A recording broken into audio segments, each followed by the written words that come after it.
Recording in progress. Hello, guys. Welcome back once again to another unique episode of the Denied Entry to USA show, a show that's to help you stay out of trouble at that border. You guys probably thought I was going to use the old lines. Well, no, I switched up this time. So, hope everyone had a great Canada Day. I know I did. And I kind of took Friday off. The Surrey manager, he had to sort some things out, which is fine, some personal stuff. And I think Monday, we're going to go full speed ahead. Had a lot of good things have happened between the last video and now. Loads of people ringing us up from offline, from the online portal, asking questions. And most of you guys won't know what I mean when I say online portal, but certain people who are in the know what I mean when I say online. And they've been, asking various questions and yada, yada. And I did not realize, how can I say this? That I was not as effective, or I could not realize I was this effective to helping people sort their problems out. And people actually find what I say informative and entertaining. I was like, wow, you guys would not believe the praise I'm getting. It's unreal. So now something has happened that I was not expecting. Now more people are asking, quite quasi demanding, more content, because we post the most content online on the online platform that I just mentioned. And this was verified by the people that have called in, and they're very happy. So I don't know what to say. But anyway, now today's episode is going to be on a topic that all you guys are just willing to hear, just waiting in anticipation to hear. And today's topic is going to be regarding the people that admit to smoking at that border. And you know what I say to that?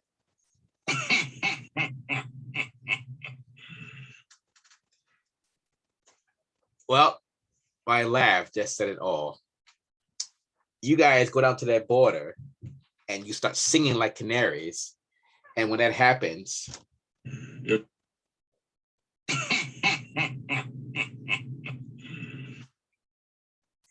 that's just what is going through the mind of the gods. And then I don't want to say that's what goes through my mind when you guys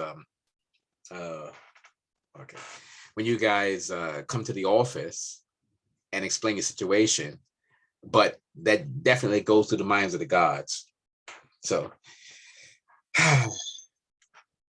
I could talk about this topic until I'm blue in the face, but it just won't make a difference.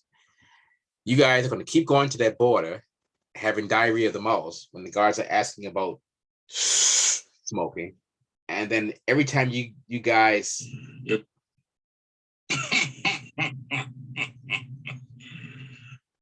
every time you guys open your mouth and start spilling your guts, that's just what the guards do. They won't do it to your face.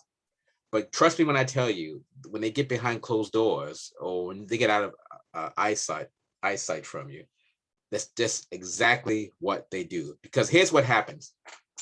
These guards, when you work for the American federal government, you get it's called an annual performance appraisal. And you're rated on various areas / categories, yada, yada. So I'm going to kind of keep this simple for you guys.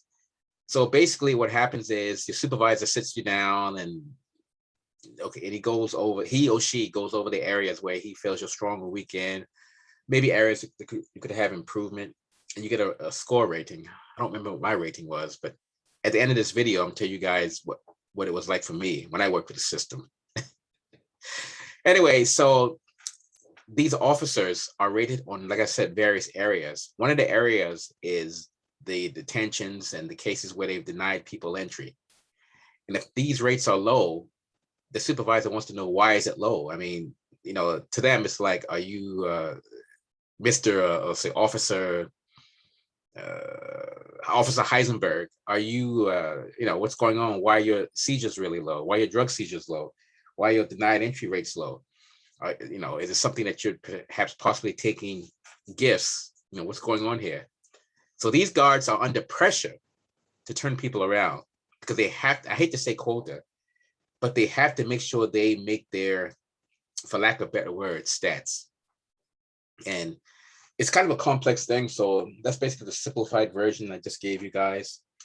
So what I'm going to do is I'm going to try to show you guys how to protect yourselves from this issue.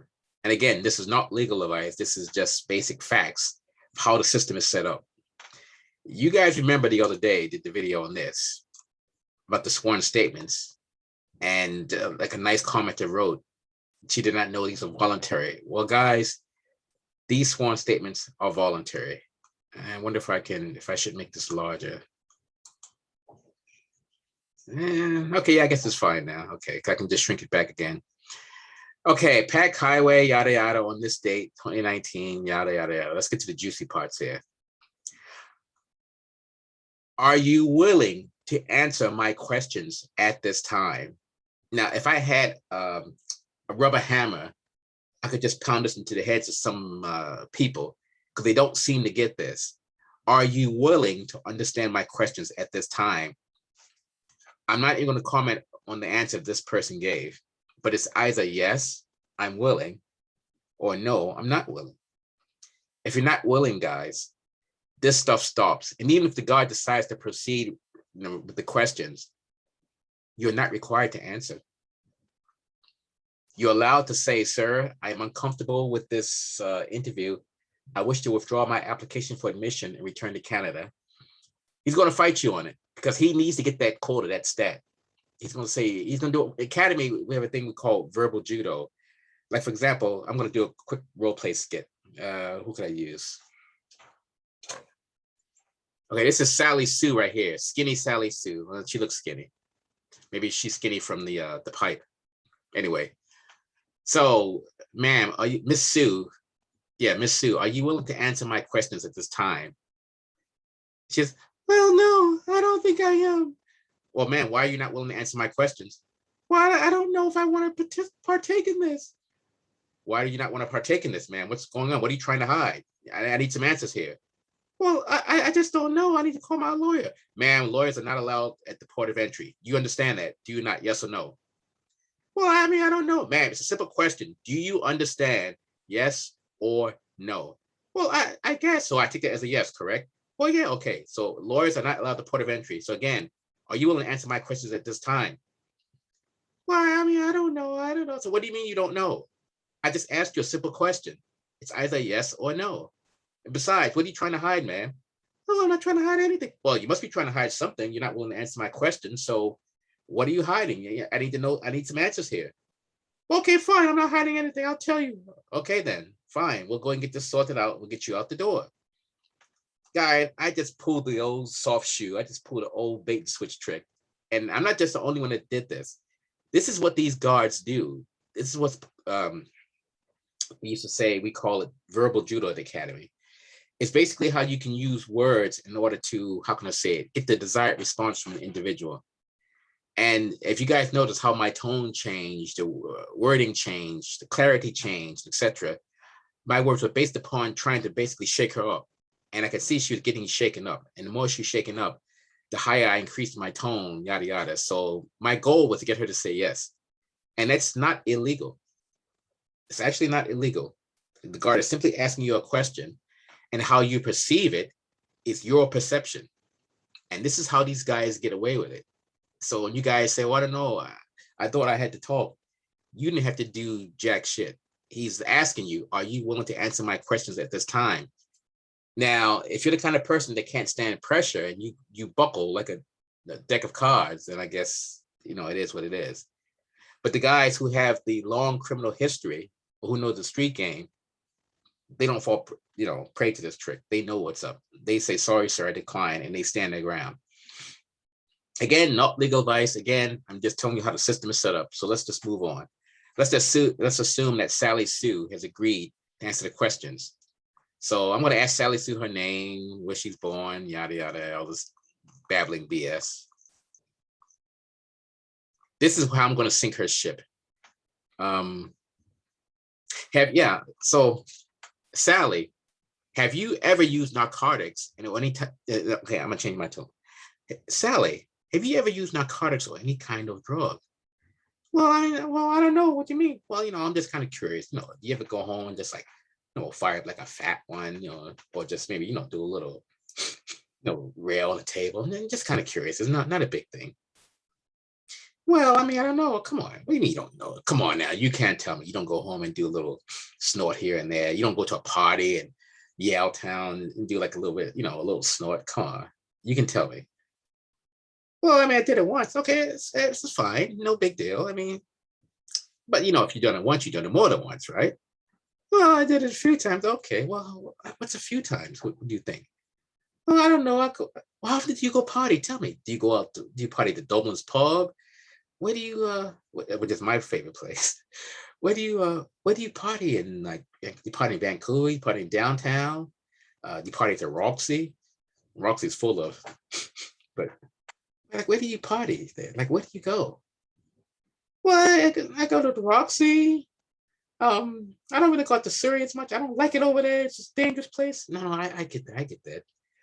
So okay, so you go to the Roxy, whatever. What do you do? Well, I go there with my friends, and then I go to the ladies' washroom and just, we go to the washroom and do a little bump.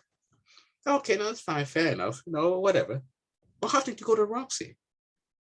Oh, I go every weekend. Oh my God, are you kidding me? I like go every weekend. Okay, okay. So is it safe to say that if you go every weekend, that means that every weekend you do a bump? Well, yeah, I guess. Well, is it or isn't it? Well, yeah, most of the time. So we can say that if you go 4 times a month on a Saturday, get off. I know you get tired, you get off work, yada yada. So that's at least minimum 4 times a month, unless you go to, not counting the times you go to the after parties, right? Well, yeah, of course I go to after parties, and you do it there too, don't you? Well, yeah. Okay, so we're saying at least minimum 8 times a month, 12 months a year. Okay. Yeah, well, I guess. Okay, so man, so that would be, so 12 times 8, man. And my math is dreadfully awful. Don't mind me. So that would be about 96 times a year minimum. You do bumps. Well, yeah, and you probably do a little. Well, yeah, if I'm at another party or during the week or after work. Okay, okay, no problem. So guys, what I just did, I just finessed her. I basically just used my charm, got her to admit to all these questions. So then what I'm going to do from the officer is that I'm going to rephrase the questions, and I'll say something like, okay, Sally, I really appreciate your honesty. We really have to write this up, for our supervisor. He's just always fussing at us, saying we have to do this, and it's really terrible. I'm terribly sorry. And she's like, oh, okay, it's not a problem. Said, yeah, you know how supervisors can be. She's like, yeah, I know. So I'm gonna catfish her, so to speak, ask her similar questions at this, and then as we go down, look at these questions, guys. How long have you been using marijuana? Basically, it's what I said to Sally, but I didn't go for the. Well, this person volunteered age of 16, so it's one question I actually missed. So how you obtain it? Okay, but the thing is, I got her to admit that she does it at least 96 times a year minimum. Well, guys, guess what just happened? And you guys have seen this the other day, so no need for me really to harp on this too much. Then I'm going to read Sally these statutes. I'm going to give it to her in her hand, have her look at it. I'm going to ask her, do you understand what you've just read? And she's going to say yes, even though she doesn't. The guards know that, but the guards have to ask you, do you understand what you're reading? And most people say, well, yeah. Well, a lot of people they cannot even tie their shoes, but they don't know what they're reading. So I'm going to ask again, do you understand this? And she'll probably say yes. And then yada yada, we keep going through these questions. And then I'll say, Sally, you got to be truthful with me, because there's severe penalties for making a false statement, which they actually are. But there's a way around that. But I'm going to tell Sally, I'm going to emphasize the penalties for making false statements, the penalties for making false statements. She said, okay, I'll tell you everything. She's going to tell me everything that's not even documented anywhere in the system.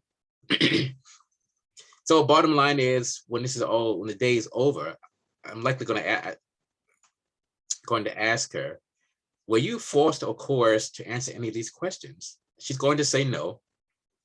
Then I'm going to read this to her about 212A2A, the statute. You understand? She's going to say yes, even though she doesn't. She's going to sign here. And then Sally's going to say, okay, can I go? Well, of course, I said I would get you out the door. Okay. Yeah, because my flight is leaving Bellingham in another hour and a half. I said, Bellingham? Well, yeah, like I said, I had to go to Bellingham to fly out to Vegas. Oh, no, you're inadmissible to the U.S., ma'am. So I was like, what do you mean? I mean, then she, like, her tone was like, what do you mean? Like, oh my God, what do you mean? I'm like, inadmissible. Well, yeah, ma'am. And then my tone is going to change just like this. I'll say, well, yeah, ma'am. Yeah, you've just admitted to illegal drug use. You just admitted to criminality. Yeah, but I was not like arrested or anything like that. That's just gonna get a little nasty. Yeah, but I was like not like arrested. Oh my God, I didn't do anything wrong, ma'am. You were in possession of cocaine and marijuana. You use it minimum 96 times a year. Is that a yes or no? Well, yeah. Okay, ma'am. There you go. You just admitted to criminal activity. Yeah, I wanted to be honest. Yes, ma'am. Thank you for your honesty. I really appreciate it. And Officer Officer Sanchez is going to see you out the door and make sure you get back to Canada. And she's going to look at me like, with the deer in the headlight. Look, let me put this back down. I'm going to get the deer in the headlight look. And then she's going to say, oh, well, you just told me to be honest. Yes, ma'am. And I appreciate your honesty. She's like, oh, well, if I would have known that, I wouldn't have said anything. Well, you were honest, ma'am. Yeah, but I thought I had to talk, ma'am. I asked you in the beginning if you're willing to answer the questions. You said yes. She is done. When I say done, she will need a waiver for the rest of her life. Even if they legalize marijuana federally, she already admitted to the cocaine. So I highly doubt Joe Biden is going to legalize cocaine. So she's inadmissible for the rest of her life. And what she's going to also realize is that, let's say 5 or 10 years down the road, and she no longer parties, hangs out with the fellas or people or whatever, she meets a guy in Seattle, and then he tries to sponsor her for a green card. This is going to come up.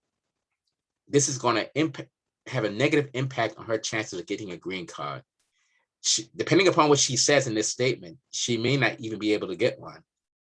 But there's ways around that. Again, there's ways pretty much around all this stuff if you know how to do it. And the thing is, the discount waiver companies, especially ones like Batman's Pardons and Waivers, who are, what's it called? The Batman's Pardons and Waiver specialty experts, are the ones who you guys may attend, and Batman's going to say, oh, yeah, you got $4.99. Don't worry, get it clear, get it clear. Batman's going to slap it together just like he does his utility belt. He's going to give you a packet, or he may do the electronic method and say, hey, don't worry, go to the border. You go to the border, and you're going to get a nice big fat denial, maybe in a month, maybe in 8. Because Batman is not going to know how to account for how to get around these statements. You have to have the training and experience to know how to get around this stuff. And Batman does not know how to get around this. Because Batman really knew was good at what he does, he'd be charging similar prices as we would for this kind of case. This kind of case, you're looking at probably at least minimum $2K, if not more. Sometimes we can cut a break on a person depending upon the circumstances or whom they got recommended by. We'll take that into account. We'll factor that in because the work we do is extremely political. So we have to take that into account depending upon where you came from. But the standard price for this kind of case is easily minimum $2K, if not more. But we have a 99% success rate. So, you're going to get cleared. But I jokingly tell people, I said, look, by the time this process is over, and by the time we start, bugging you to the end to get the stuff done, you will have some gray hair from us. But you know what? That gray hair is because we care about getting you cleared. Because the thing is with us, and I emphasize this heavily to my guys, when you come to us for service, we ensure that you get cleared. Sometimes it's easy, sometimes it's not. Sometimes the hard part is dealing with the clientele. There have been times in the past, I will admit, I've had to yell at clients. Usually I would say the ones who've had the issues like that in the past were women, because for some reason, not all obviously, but certain women have a habit of knowing everything. And when they come in because they know everything and try to tell us that they know everything, there's been a few occasions where I had to say, look, sit down, shut up and listen. We're here to get you cleared. This is why you're hiring us. Okay. So we're going to take care of you. We're fighting for your team. But stop telling us how to do our job. Stop telling us that you know the system. Because if you knew the system, you would not have walked yourself into this trap. And I've had to do that a handful of occasions. And, I don't like doing that. But when you get some of these people who come in who know everything, you just have to do it for their own good.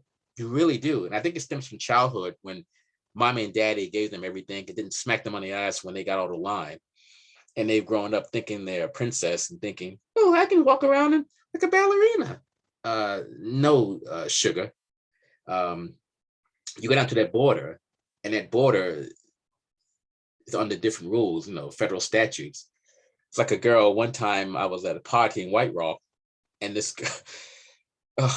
girl said to me she wanted to move to Canada. And I said, okay. So do a lot of people.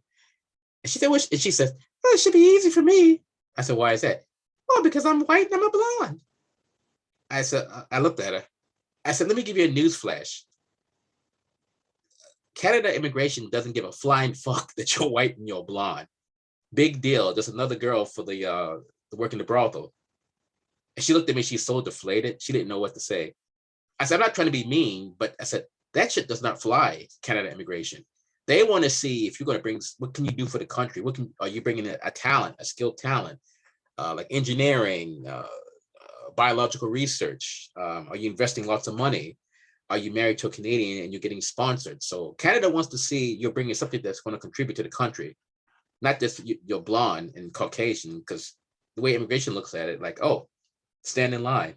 So I had to burst a bubble like that. It was just unreal. But yeah, some people are definitely clueless. Have a little sip here. Anyway, let me get back to my topic about the weed smoking. So you guys who get to the border and tell them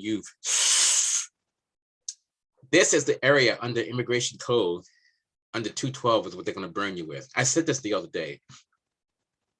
Probably this one and the one down here. Someone who's determined in accordance with yada, yada, yada to be a drug abuser or addict.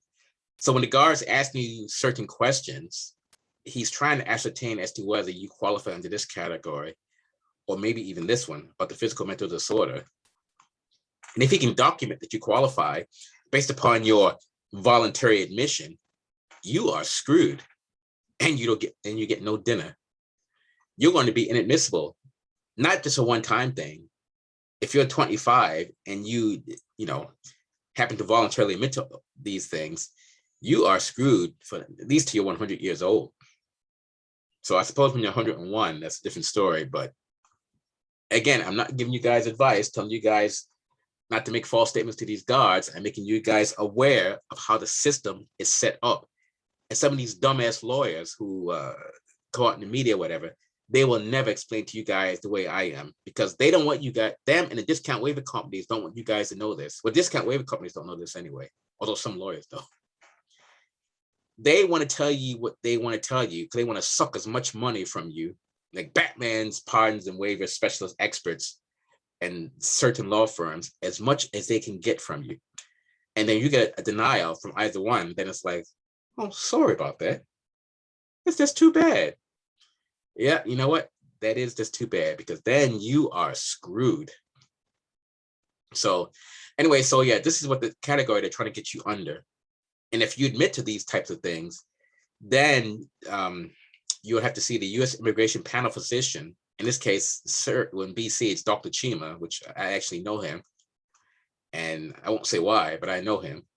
And I don't have anything really bad to say about him. He's okay. Before him, there was Dr. Ian Morgan. Dr. Ian Morgan was from England. Dr. Morgan, how can I say it? Dr. Morgan, I will just say, was considered to be by people a harsh individual. Dr. Morgan would charge $2,000 for a quote unquote, was it 2,000 or 4,000? Either 2,000 or 4,000 for a quote unquote medical assessment. And if he felt that you might possibly have a physical mental disorder, which apparently most of the time he suspected it, he had a shrink that he'd send you to who would charge $4K. Yeah, I think they both charge $4K. So 8K later, you would be out of your pocket, and there's a very good chance you get a denial. And the reason why I know is because people who did this their own, or went to, or back then went to a discount waiver company. Then it was Express Pardons. Those are other crooks I want to get into, but they're shut down now. And they put these cases together. So you're out maybe 8K, I don't know, 10K or more, and you got a denial. The majority went to Morgan and his shrink friend. And they could also put you under this category for criminal, because if you admit to doing, or then obviously it's in your possession, because how can you, if you don't have it in your possession? So then they can also get you under this category too. So then they got you under 2 categories, and depending upon what you tell them will depend upon the difficulty level getting you cleared.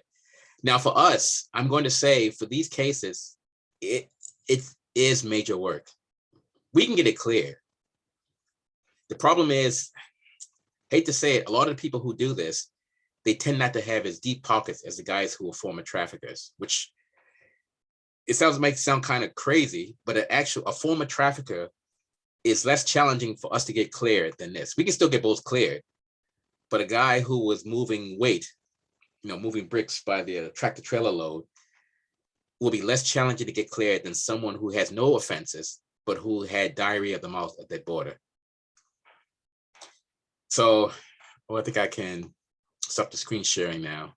But I want you guys to see the statutes of what they're using, this one. And you guys can always pause the screen and read it in detail, and yada, yada.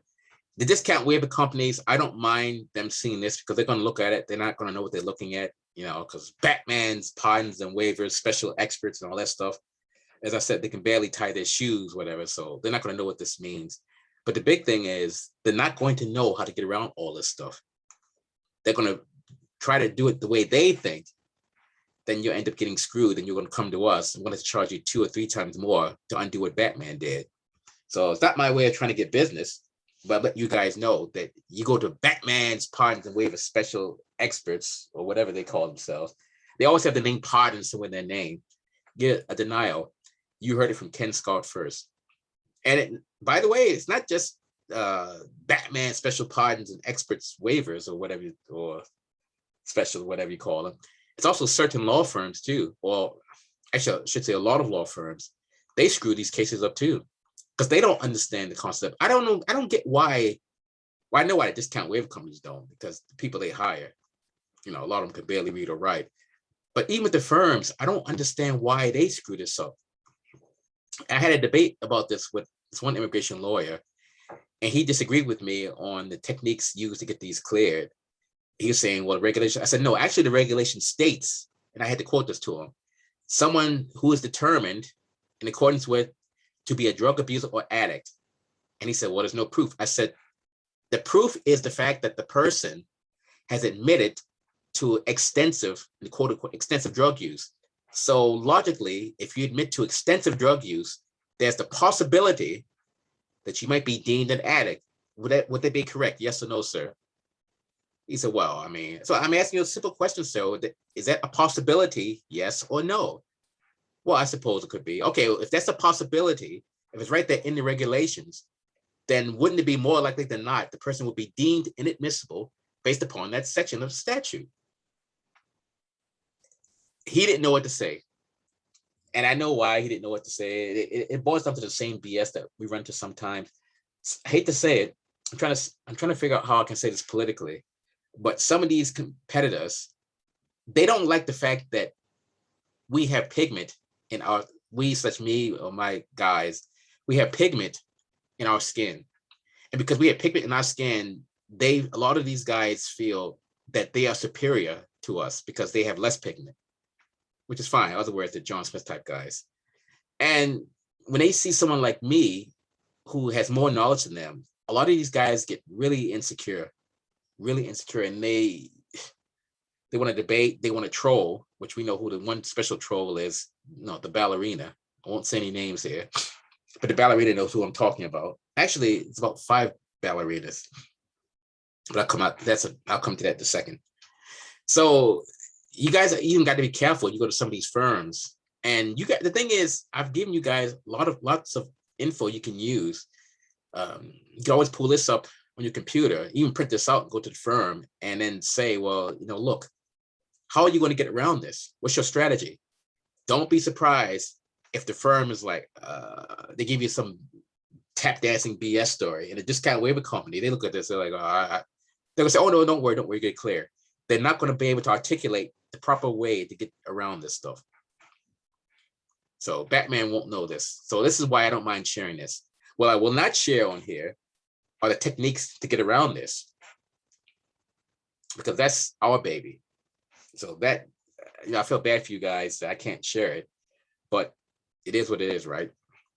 So, but going back to what I was saying about the trolls, now do a little bit of tooting my horn. Let's see, I've got one in one, possibly two in Alberta, one in Washington State. I've got one in, oh no, I got three in Ontario, and one more further east of Ontario. But majority of the trolls now, or trolls / competitors, they no longer engage with me for some odd reason, because they know they won't win. There's only really one troll that still tries to quasi engage, but he's just always eaten alive verbally. So I'm not even worried about him. But in essence, it's kind of boring because now I don't have the challenge from the trolls anymore. But they know when they've already came up to a superior force. So they bow down gracefully like they know they should. They bow at my feet when I walk by, the trolls. So anyway, that's for that. And so you guys got some good info regarding what happens when you admit to weed smoking at the border. These are the statutes they look at, and they need to get you to admit to the smoking, and they need to get you to admit to certain elements, hence the voluntary sworn statement. And I want to thank you guys for your support. You guys apparently really like what I say and the way I present them. Like, oh, I mean, I'm happy about it. But now I'm going to do one unexpected thing. Let me make the screen larger here. I think I have to do this. There we go. Now what I'm going to do is tell you guys a little bit about me. You can go to our website, which is www.usentry-waiver-services.com, and we resolve all USA border crossing issues. And we're 888-908-3841 or 604-332-9213. So this is mostly directed, I mean, you guys can look at it too.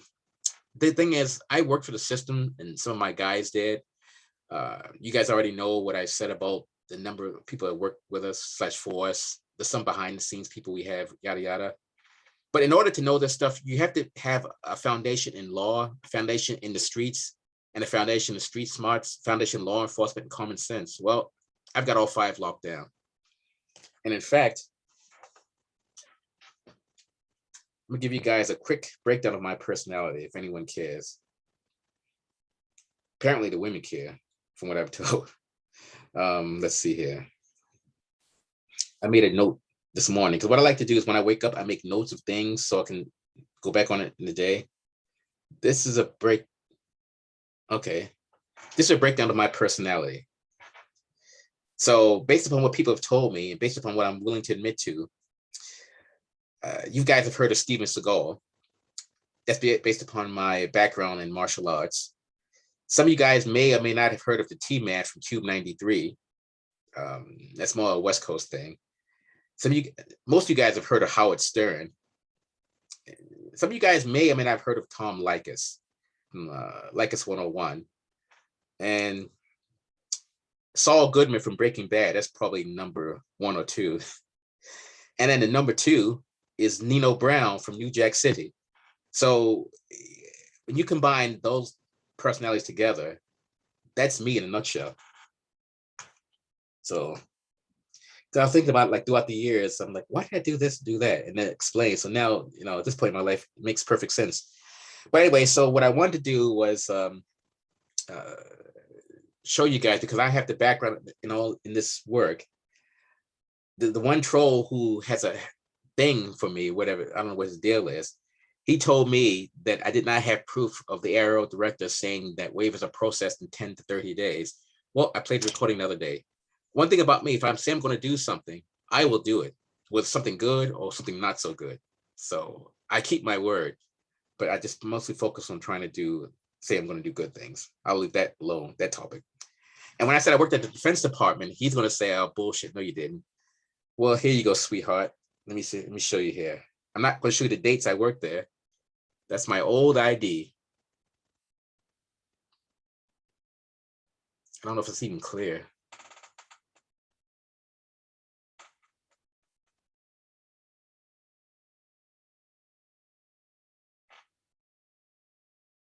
Yep.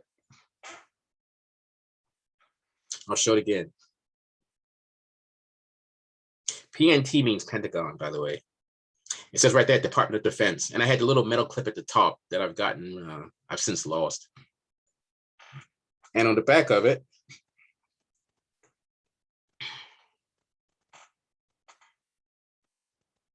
if you guys can see that.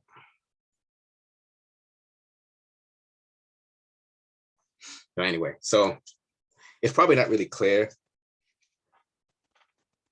But I won't read you what's on the back. I don't want certain comments I don't want to hear. So that's my old Pentagon ID badge. I mean, I was only there 2 years. When I worked for the government agencies, like I told you guys, I'm gonna give a little bit of a breakdown on me. I had a habit of, how can I say, I'll be honest, I had a habit of being insubordinate. I would never listen to reason. I challenged authority. You wouldn't believe the number of times that managers tried to write me up. I'll admit it. I was extremely insubordinate. Very few write-ups succeeded because the fact that when I worked for the feds, the federal government, the American federal government, what I would do is, I'd walk in with my Armani suits, my, briefcase, yada, yada. I mean, I was, younger then. So, but the point is, I'd walk in and then I pretty much did what I wanted. Didn't really care about management as much or authority. I did. It depends on who the manager was. But I had a female manager who didn't know what she was doing. So although I've always had an issue with female authority, I would just never listen to what they had to say anyway. But anyway, so long story short, a couple of times, well, more than a couple, she tried to write me up for various things. And what I would do, I would quote what's called Wine Garden. You guys can look up Wine Garden. I tried to do on Zoom. I tried to see if I could do a screenshot of it, but that I haven't quite mastered yet. Wine Garden is basically, if you're an American federal government employee, and if you think that the meeting is going to be harmful to you, so to speak, you're allowed to request your union rep, and your union rep has to be presented. And if the rep is not presented, then they can get what's called an unfair labor practice. If they get a ULP, or was it ULP, they get an IG complaint, or what's it called? Not EOC, equal opportunity. Maybe it's EOC, equal opportunity complaint. If that's raised against a manager at the American federal government, substantiated, that manager's career is screwed. So they don't want. I probably shouldn't tell you guys this in case you guys have relatives who work for the American federal government. But if your relative quotes Wine Garden or files an EEO complaint, EEO complaint, like double EO complaint, and it's substantiated, that manager's career is screwed. He or she is screwed. That's a discrimination complaint. And I'd say maybe she was valid once or twice. But yeah, so I basically did what I wanted. I came in when I wanted. I mean, I don't know, 5-10 minutes late. I came in when I wanted, came back to lunch late when I wanted. I did what I wanted. And then whenever she tried to write me up, I'll admit it. I quoted Wine Garden. I said, I'm in fear that this meeting might be detrimental to my career. And then she would say, why do you care? Why do you care? I said, no. I just fear that. She said, well, we just need a 5-minute chat. And she'd have a clipboard in her hand and put some paper on it. And she had, a pen in her hand. And I knew she wanted me to sign it. So, because in the American federal government, I'll keep this short. American federal government, they have to document your poor behavior before they can actually get rid of you. Unless it's something like stealing or yada yada. But that's what she kept trying to do. Her and other managers tried that. But I will always quote Weingarten. Or what I would do sometimes myself is I would actually write them up. I would get them a write up, and I said, based upon my opinion and my personal observation of your duties, you are not performing up to standards. And she said to me, she and other managers would say to me, who do you think you are to say that to me? I said, it's not a point who I think I am, it's a point who I know I am. And I'm here to tell you, you are not standing up to your duties, not performing to the proper level. And I wrote her up to her management, her and the other managers. Needless to say, I didn't make many friends in upper management. And that's kind of why I transferred to different agencies there and into law enforcement agencies, yada, yada. But I won't bore you guys with that. And also for the troll, who also says that I had no military time served. Oh, OMG. Here's an old photo of me. Wait a minute.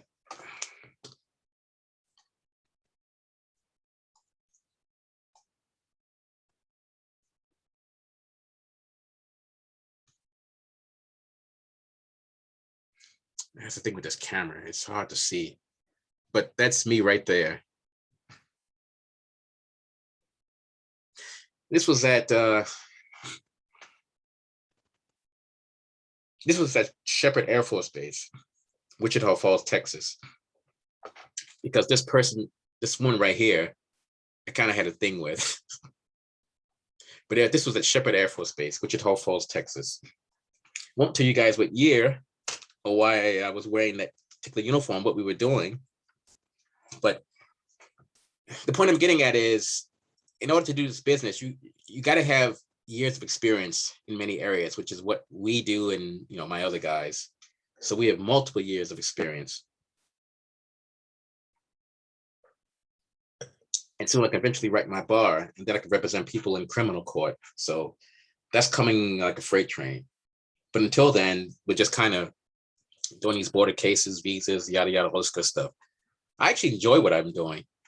But what I really like doing is being on the camera like this for people. Is if I can help you guys out, whatever, it was great.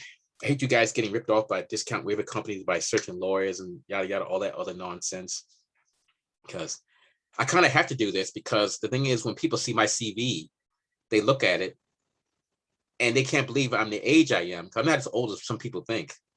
And they say, how the fuck did you do all this? And it's simple, because the fact that I had a habit of doing 2 or 3 jobs at one time, combining things together. So doing it that way, you can get, a lot more experience in a much shorter time. So, and right there on the floor, I'm not gonna do too much bragging, but I've got my envelope there with all my awards and decorations. I got about maybe 35 or 40, believe it or not. And this is what this came out of that bag. This is going back down there. I'll show you guys one more time.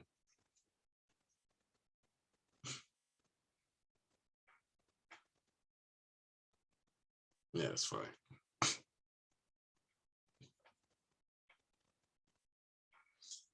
Yep. So that was fun working there. It's hard for me to work for someone though, because I like doing things my own way. I like making things happen. I like being efficient. I can't stand incompetent managers. I can't stand these discount waiver companies that screw people because of their stupidity, because they don't know what they're doing with these cases, and then the person gets sucked out of money. So we give away a lot of free content here because this is my passion, and you guys already know it, because I get paid less than 1 cent for these shows, for the videos, but I get a lot of applause offline.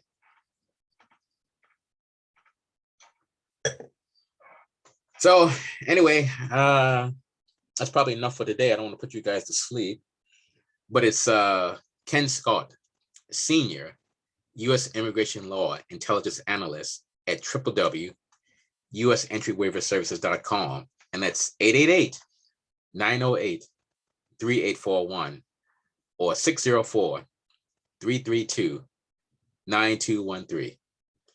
And you guys know what I'm about to say, but as in the words of my Vulcan colleague, live long and prosper.